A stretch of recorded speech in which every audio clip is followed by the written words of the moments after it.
So isang magandang hapon sa ating lahat. So narito pa rin tayo sa ating kursong Kumpil. So sa pagkakataong ito, ang ating paksa ay ang posisyong papel at ngayon ay pag-uusapan natin ang kaugnay sa wikang Filipino para sa kolehiyo. Pero pagtutuunan natin ng pansil dito ang pagsulat or paano ba isinusulat o ano yung nilalaman ng isang posisyong papel. So, aralin ikaapat para sa ikaapat na linggo at inaasahan natin na sa pagtatapos ng araling ito, meron tayong gawain na kailangan nating tapusin. So pansinin natin ang mga larawang ito na isa-isa nating ipapakita. Lahat ng yan ay nakita natin noon pang mga nakarang 2 taon at patuloy pa rin ito na isinasagawa ngayon.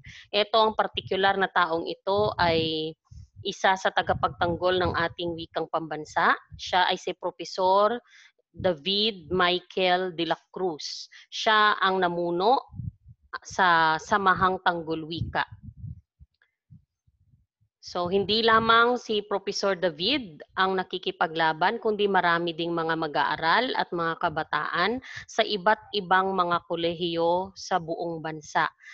Lalo na or particularmente sa parte ng Luzon dahil doon mas malapit sila sa CHED at mas malapit sila sa kinauukulan na maaaring agad-agad makapakinig o magbigay ng pagkakataon na sila'y pakinggan.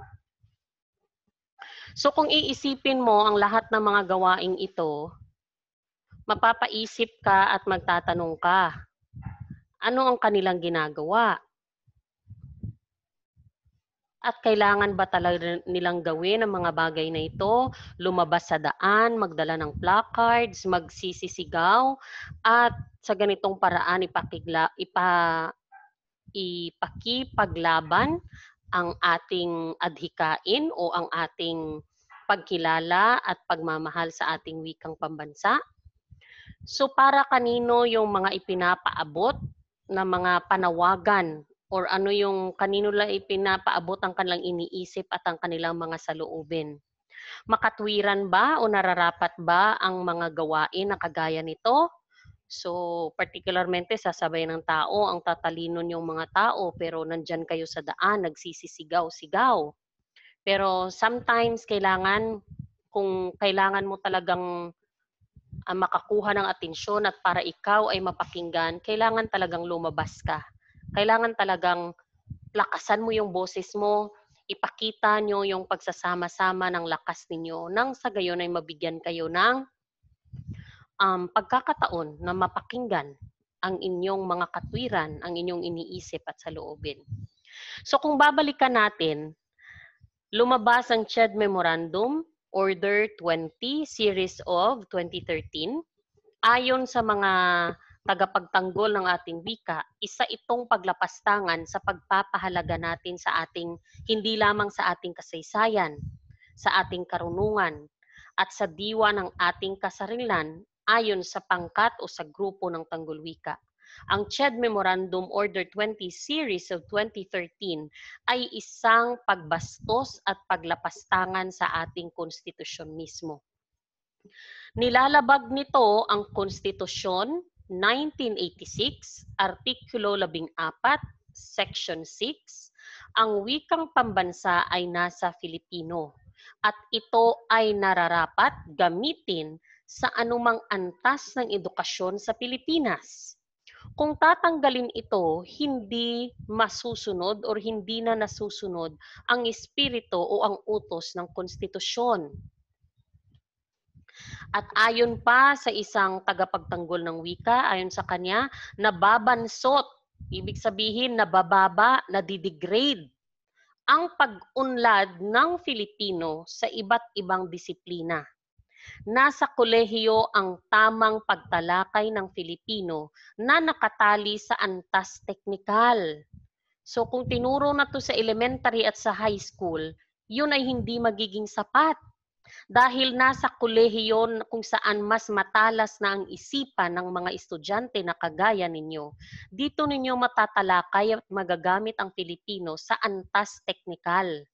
Kapag kayo ay culinary arts students, kayo ay masscom students, kayo ay mga ARFIAN o kahit sa ano pang mga kurso, ang mga salitang teknikal sa Filipino ay mas higit ninyong kailangan dahil dito na kayo magsisimulang mag-a-apply ng mga tama at teknikal na salita para sa propesyon na meron kayo. At kung magpapatuloy daw ito ang pagbabaliwala sa ating wikang pambansa, magbubunga tayo ng henerasyon ng mga kabataang Pilipino o mga profesional na Pilipino na hindi kayang iangkop ang kanilang propesyon sa kontekstong Filipino din. Yung aklat na binabasa ninyo, culinary arts, designing, yung pinagbabasihan na natin kadalasan ay foreign books already. Saan pa ilulugar ang inyong kontekstong Filipino sa mga design mo, sa mga luto mo later on, kung maging sa pagsulat at sa pag-aaral o pagtalakay gamit ang wikang Filipino ay hindi na natin magagawa. Ano pa, kung babalikan, dito papasok ang mga petisyon or mga panukala hinggil sa nabanggit na memorandum na nabanggit natin sa itaas. Ipinaparating ng mga guro sa pamamagitan ng paggawa nila ng posisyong papel.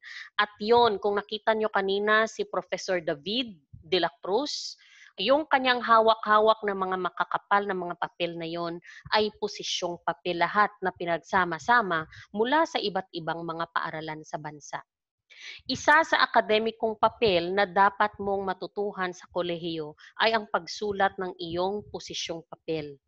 Magiging pantulong mo ito sa pag-aaral at sa pagsulat mo ng iyong posisyong papel, masasanay mo ang iyong mga makrong kasanayan na ginagamitan ng kontekstualisadong komunikasyon. So, yung mga salitang teknikal, mga salitang nararapat para makasulat ka ng isang posisyong papel ay matututunan or mahahasa mo yung iyong kasanayan. Kung isipin, bukod sa pagrarally, hindi na kailangan sometimes na lumabas ka ng daan, pero depende sa pagkakataon, sa tawag ng pagkakataon. So bukod sa pagrarally, patungkol sa pinapairal na bagong batas o memorandum, maaaring hindi na gawin yan. Dahil maaari na nating iparating o ng isang pangkat ng mamamayan ang kanilang mga saloobin, ang kanilang komentaryo, ang kanilang mga petisyon o panukala sa pamumunuan or sa pamunuan or sa mga mambabatas sa pamamagitan ng inyong posisyong papel. So, mas matibay yung nakasulat sa papel at merong pirma ng mga taong nakikiayon or nakikiisa dito. Sa partikular na aralin natin ngayon, ating pag-uusapan kung ano ang posisyong papel at kung ano ang hakbang sa pagsulat nito. So, ano nga ba ang posisyong papel? Base sa pangalan pa lamang nito, posisyong papel, dito na papasok sa iyong hinuha. Siyempre, kukuha ka ng iyong side or yung posisyon mo or ano ba yung stand mo tungkol sa isang bagay o tungkol sa isang issue. Ang partikular na posisyong ito ay tungkol sa isang topiko o isang issue gaya ng nabanggit ko. Para lang ka lang nakikipagdebate kung saan kailangan mayroon kang stand or posisyon kung ikaw ba ay sang-ayon o ikaw ba ay hindi sang-ayon patungkol sa isang bagay na inyong pinagtatalunan o yung topic or paksa na pinag-uusapan. So kadalasan, mga kontrobersyal na mga bagay ang nagiging usapin sa mga posisyong papel, kagaya ng sa debate. So napapanahon ngayon tulad ng dapat bang tanggalin ang asignaturang Filipino o ang paggamit ng Filipino sa pagtuturo, pati yung panitikan, at dapat bang maging legal ang same-sex marriage sa Pilipinas. So ang dalawang yan ang sabihin natin hanggang ngayon pinag-uusapan pa rin. Kung mapapansin mo, hindi lang kontrobersyal ang dala-dala ng dalawang topic na nabanggit natin bilang halimbawa. Bakit sinabi kong hindi lang sila kontrobersyal?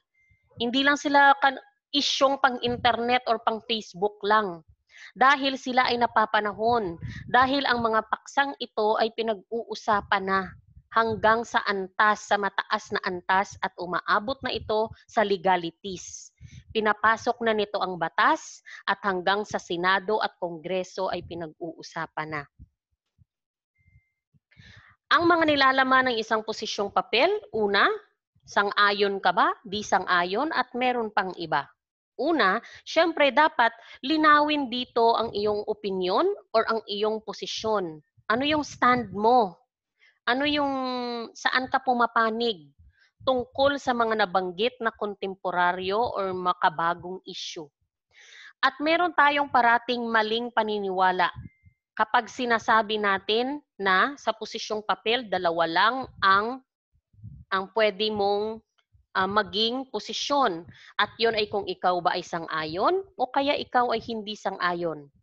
So, hindi na yan ganyan ngayon. Kasi maaari ka nang maglagay ng iyong kondisyon. Maaaring magbanggit ng mga kondisyon or kondisyonal na posisyon tulad ng sang-ayon ako hanggang sa, ibig sabihin, maglalagay ka ng limitasyon kung hanggang saan ka lang sang-ayon. O kaya sang-ayon ako, ngunit dapat kaakibat nito or kalakip nito or kasabay nito. So, sa pamamagitan nito, maaari mong mabago ang antas o level ng iyong pagsang-ayon dahil magkakaroon ka ngayon ng kondisyonal na posisyon. Ikalawa, dapat magbigay ito ng malinaw na punto kung bakit ka pumapanig sa nabanggit mong posisyon. Hindi pwedeng sasabihin mo lang na hindi ako sang-ayon na gawing legal ang same-sex marriage sa Pilipinas. And that's it, period. Walang ganon. Hindi magkakaroon ng laman ang iyong posisyong papel kung hindi mo ito mapapangatwiranan at hindi mo ito mabibigyan ng mga sapat na mga dahilan or pruweba, ebidensya at iba pang mga halimbawa. Halimbawa, hindi ako sumasang-ayon sa nagawing legal ang same-sex marriage sa Pilipinas dahil una, ang kahulugan ng kasal ay ang pagsasama ng isang babae at isang lalaki sa ilalim ng panunumpa sa simbahan. So, isang halimbawa lang yon ng kanyang rason. Meron pa o maaaring meron pang iba. Siguraduhing malinaw ang binibigay na dahilang sumusuporta sa iyong posisyon. Hindi ka lang nagsusulat ng isang opinyon hanggat maaari. So, hindi lang ito opinion lang or laman lang ng isip mo or haka-haka mo.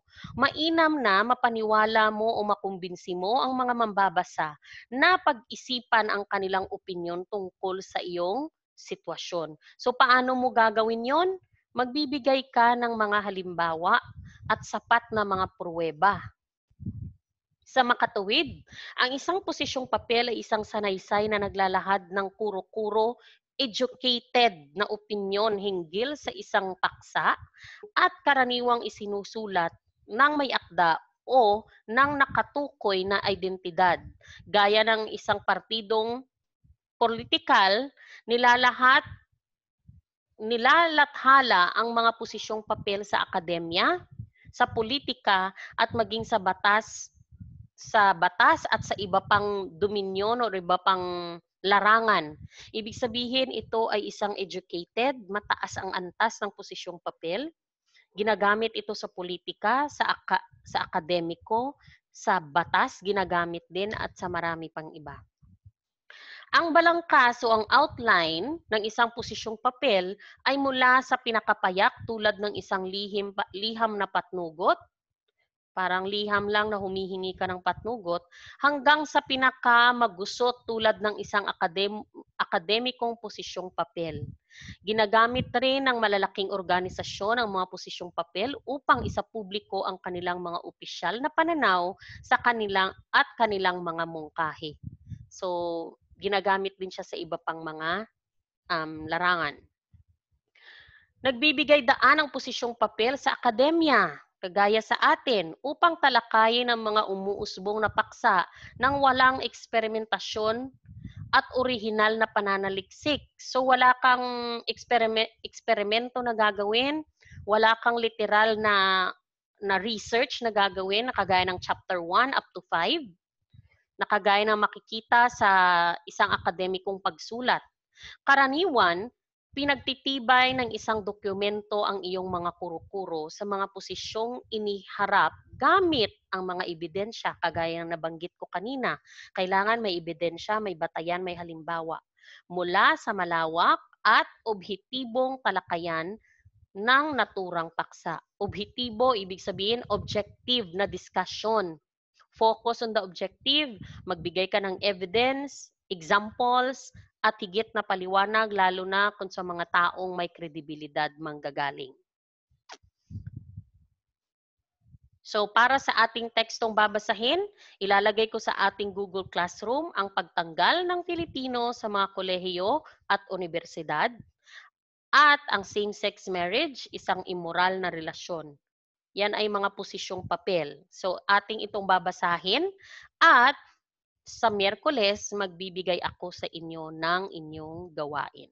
Maraming salamat at mag-ingat kayo lagi.